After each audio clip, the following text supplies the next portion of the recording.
ఈ రోజు మనం విమానయాన భద్రత గురించి డిస్కస్ చేసుకున్నాం. ఎయిర్ సేఫ్టీ చాలా షాకింగ్ ట్రూత్స్ ఉన్నాయి, అది మీ ముందు ఉంచుతున్నాం. అహ్మదాబాద్ చూసాం, air crash, air India crash, 260 మంది చనిపోయారు. ఫ్లైట్ టేక్ ఆఫ్ మళ్ళీ ల్యాండ్ చేద్దామంటే అంటే రన్వే ముందు బిల్డింగ్.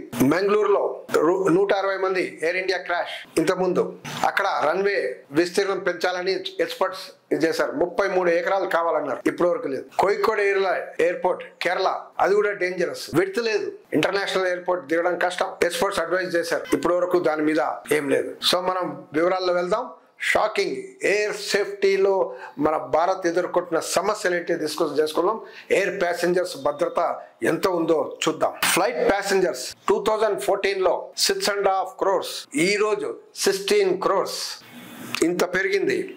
మళ్ళీ 2020 to 2025 ఈ 5 సంవత్సరాల్లో 2500 టెక్నికల్ ఫాల్ట్స్ కనబడ్డాయి. 2024లో గత సంవత్సరం 23 ఫాల్ట్స్ కనబడ్డాయి, చాలా సీరియస్ ఫాల్ట్స్ అవి. ఎయిర్ ఇండియాలో అన్క్వాలిఫైడ్ క్రూని పంపించారు ముంబై టు రియాద్, అంత పెద్ద సీరియస్ ఫాల్ట్స్ కూడా కనబడ్డాయి. ఇది మినిస్ట్రీ ఆఫ్ సివిల్ ఏవియేషన్ పార్లమెంట్లో చెప్పిన వివరాలు ఇవన్నీ. ఇప్పుడు మినిస్ట్రీ ఆఫ్ సివిల్ ఏవియేషన్ వాళ్ళ బడ్జెట్ ఎంత చూద్దాం. గత సంవత్సరం 2024లో 3000 కోట్లు అయితే ఇప్పుడు 2400 కోట్లు ఈ సంవత్సరం. అంటే తగ్గి ఇన్ఫ్లేషన్ అవన్నీ చూస్తే 200 ఇంకా తగ్గింది అనేది మనకు క్లియర్గా తెలుస్తుంది. ఇప్పుడు ఏంటి ఈ బడ్జెట్ వల్ల ఏంటి అనేది మనం చూద్దాం. ఏవియేషన్ రెగ్యులేటర్ అని ఉంటారు, ఈ చెక్లు ఆడిట్ ఇవన్నీ చేయడం, సేఫ్టీ ఇవన్నీ చూసే రెగ్యులేటర్. సో ఏవియేషన్ రెగ్యులేటర్ 2020లో 470 వేకెన్సీలు ఉంటే ఈరోజు 814 వేకెన్సీ, అంటే డబుల్ కన్నా ఎక్కువ వేకెన్సీస్ ఉన్నాయి. అంటే 48% వేకెన్సీస్ ఉన్నాయి, అంటే 50% వేకెన్సీస్ ఉన్నాయి ఎయిర్ రెగ్యులేటర్లో. ఏమంటే సర్ప్రైజ్ ఇన్స్పెక్షన్స్ చేయడం. ఇప్పుడు ఎయిర్ క్రాఫ్ట్స్, ప్రతి air craft, IndiGo, air India, ఇంకా ఇన్ని కంపెనీలు, స్పైస్, వీళ్ళందరూ మేమైతే పాటిస్తున్నామని డిక్లరేషన్ ఇస్తారు, కానీ ఎవరు వెరిఫై చేయాలి? రెగ్యులేటర్ వెరిఫై చేయాలి. సో రెగ్యులేటర్లోనే షార్టేజ్ ఉంది, ప్రతి సంవత్సరం 2 చెక్లు చేయాలి. ఇక్కడ స్టాఫ్ షార్టేజ్. 159 ఎయిర్పోర్ట్లు ఉన్నాయి మన భారతదేశంలో. ఏఐ గురించి చూద్దాం. ఎయిర్పోర్ట్ అథారిటీ ఆఫ్ ఇండియా 2020లో 27,000 స్టాఫ్, ఈ రోజు 25,000 స్టాఫ్, 36%, 9,500 వేకెన్సీలు ఉన్నాయి ఈ రోజు. ఈ ఎయిర్పోర్ట్ అథారిటీ ఆఫ్ ఇండియా వాళ్ళ పనులు ఏంటంటే లాక్ అయిపోతారు. ఎయిర్ ట్రాఫిక్ కంట్రోలర్స్ చాలా ఇంపార్టెంట్. వాళ్ళు మొత్తం పైలట్స్ తో సమన్వయం చేసుకొని మొత్తం ఫ్లైట్ ఇన్కమింగ్, గోయింగ్, టైమింగ్ అన్ని వాళ్ళు చూస్తారు. వాళ్ళ వేకెన్సీస్. ఎయిర్పోర్ట్ మేనేజ్మెంట్ మొత్తం, ground staff, cargo terminal, navigation, ఇవన్నీ ఏఐ చూస్తుంది. డిపార్ట్మెంట్ లో చాలా ఖాళీలు ఉన్నాయి. ప్యాసింజర్ సేఫ్టీ చాలా విఘాతం అని director general of civil aviation DGCA వర్గాలు చెప్తున్నారు. ఇప్పుడు మ్యాన్ పవర్ గురించి చూద్దాం.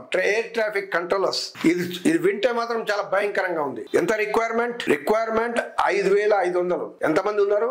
4,000. స్టేట్ మినిస్టర్ మురళీధర్ మాహోల్ ఆయన ప్రకటించాడు ఈ పార్లమెంట్ లో ఇన్ని వేకెన్సీలు ఉన్నాయి. 30% వేకెన్సీ షార్ట్ ఫాల్ ఉంది. 1,500 వేకెన్సీలు ఉన్నాయి ఎయిర్ ట్రాఫిక్ కంట్రోలర్. ఎంత సీరియస్ అండి, ఎంత ఓవర్లోడ్ అండి. వాళ్ళ కాన్సన్ట్రేషన్ పోతే ఇటు అటు ఒక నిమిషమైనా కాన్సన్ట్రేషన్ పోతే, ఉదాహరణకి గొడవలు జరిగింది ఇండియా పాకిస్తాన్. సో ఫ్లైట్స్ అన్ని ముంబై ద్వారా డైవర్ట్ చేశారు. సో ముంబైలో చాలా పెరిగింది, స్పైక్ అయిపోయింది. కంట్రోలర్స్ టెన్షన్ లో ఉన్నారు, ఇవన్నీ మేనేజ్ చేయాలి. నిమిషమైనా వాళ్ళ కాన్సన్ట్రేషన్ పోతే ఎయిర్ క్రాఫ్ట్స్ కి ప్రమాదం, ప్యాసింజర్స్ కి ప్రమాదం.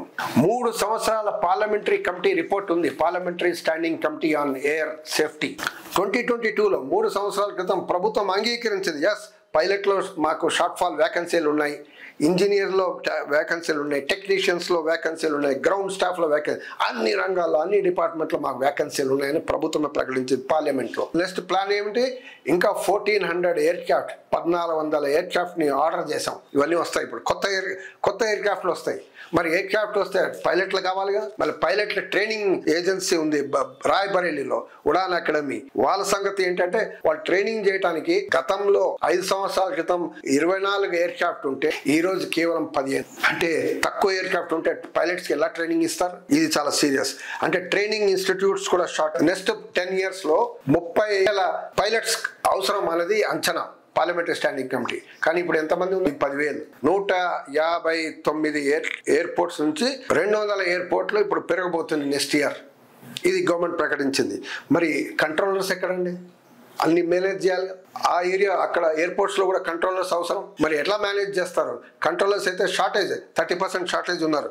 అదే రకంగా ఎయిర్ క్రాఫ్ట్స్ వాళ్ళ ఏజ్ పెరిగేసరికి టెక్నికల్ ఫ్లాస్ వస్తూనే ఉంటాయి. ఇప్పుడు మన బండి ఉంది, స్కూటర్ ఉంది, first year no problem, second year no problem, third year, fifth year, seventh year ఏదో ప్రాబ్లమ్స్ వస్తుంటాయి, చిన్న చిన్న ప్రాబ్లమ్స్. మెకానిక్ దగ్గర పోతుంటాం, 8 lakhs కూడా మెకానిక్ వెళ్తుంటాం. కానీ ఇంజనీర్స్, టెక్నికల్ ఇంజనీర్స్, రిపేర్ ఇవన్నీ చేయడానికి స్టాఫ్ ఎక్కడ? ఇది రిపేర్ కాకపోతే భయంకరంగా ఉంది కదా ఈ పరిస్థితి. రైల్వే సేఫ్టీ మనం చూస్తున్నాం, 3 లక్షల ఖాళీలు ఉన్నాయి. సో ఎన్నాలి భద్రతపై రాజీ ధోరణి? ప్రయాణికుల భద్రత ముఖ్యం కాదా? మీ రియాక్షన్స్ తెలపండి.